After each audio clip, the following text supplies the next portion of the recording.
Welcome back to The Explainer, where we dive deep into the most complex worlds out there. Today, we're climbing the mountain of Olympus to really get at the heart of combat in the world of DREAMWEAVER.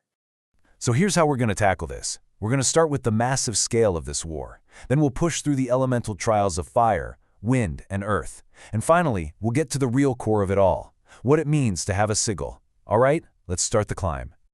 Okay, so the whole conflict, and I mean everything, hinges on this one really powerful, kind of counterintuitive idea about strength that just sets the stage for everything else. And this is it. This is the core philosophy that just flips everything we think about strength on its head. See, it's not about having one superpowered hero who can do it all. It's about the strength of the team. And that team is only as strong as its weakest member.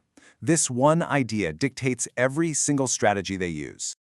And get this isn't some new conflict. We're talking 23 years. For over 2 decades, the narrator's father has been locked in this constant battle, basically holding back this cosmic-level threat, Zambongfar, all on his own. Can you even imagine the toll that would take? This right here totally reframes what the Mountain of Olympus even is. It's not just some location. You gotta think of it like a living scoreboard for the entire war. Each of these 7 floating islands is an elemental field, and whoever controls them, well, that shows you in real time who's winning. All right, let's climb to our first stop, the field of fire. This is where all those big, abstract ideas about power get put to the test in a brutal, very real trial of battlefield tactics. So you've basically got these 2 completely opposite types of fire clashing. On one side, you have the fire of life, vitality, protection, purification. And on the other, you've got this all-consuming inferno of destruction with an army of nightmares to back it up. It's literally creation versus annihilation. And their strategy? It's honestly brilliant. It's this super methodical 4-step plan. First, they contain the enemy by creating these airtight domes to literally choke the enemy's fire of oxygen. Then, they defend those new positions. Third, they purify the area around them. And finally, they expand. It's this slow, calculated grind to take back territory. Okay, moving on up to the second level, the field of wind. And here, the game changes. It's not just about brute force anymore.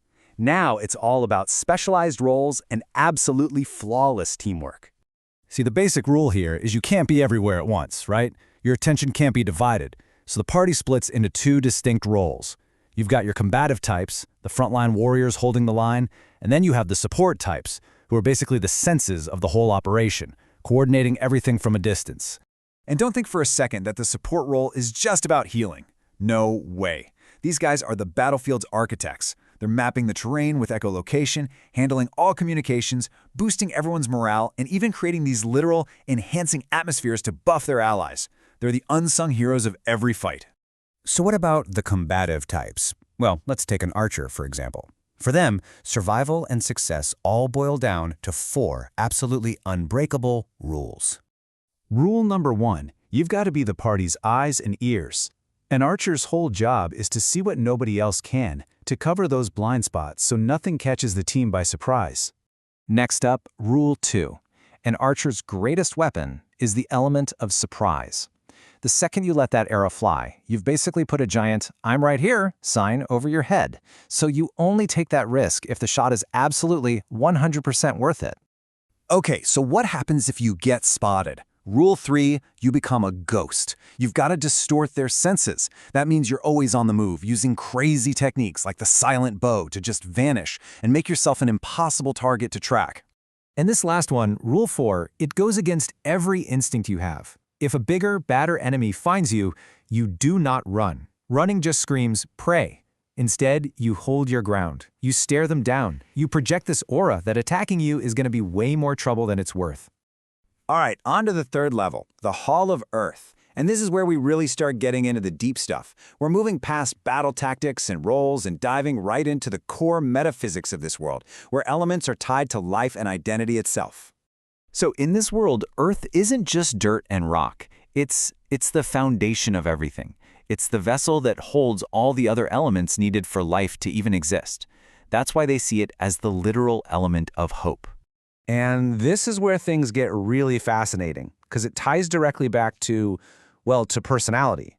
The elements aren't just out there in the world, they're basically personality types. Are you a fire type who thrives on challenge? Or maybe a wind type who just needs to be free? Your whole being is defined by the kind of environment you need to grow. So, you might be wondering, how do these kind of abstract ideas about personality actually translate to the battlefield? I mean, how does your inner self become a literal weapon? The answer? It's the sigil. And a sigil isn't just a sword or a shield. It is the literal, physical manifestation of a dream knight's soul. It's a mirror. Whatever you are, your joys, your pains, your character, your priorities, that's what your sigil becomes. As you grow, it grows with you. So, taking care of your sigil, it's exactly like taking care of yourself. You feed it with your experiences, your choices, pieces of your very soul. And what it becomes is a direct reflection of what you value.